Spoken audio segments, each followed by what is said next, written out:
We'll guide you through how to use Blender Armature. If you find this helpful, consider subscribing and liking the video. First, open Blender and make sure you are in object mode. You need to have your model already in the scene. Go to the Add menu at the top and select Armature, then Single Bone.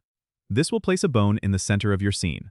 Switch to Edit mode by pressing Tab, which allows you to move and edit the bones. You can select the bone and move it to align with your model. To add more bones, select the tip of the existing bone, press E to extrude, and move your mouse to position the new bone where you want it. Continue this process to create a complete skeleton for your model. Once your armature is set up, go back to object mode. Select your model, then shift-click the armature to select it as well. Press Ctrl-P and choose with automatic weights to parent the mesh to the armature. This step binds the mesh to the bones.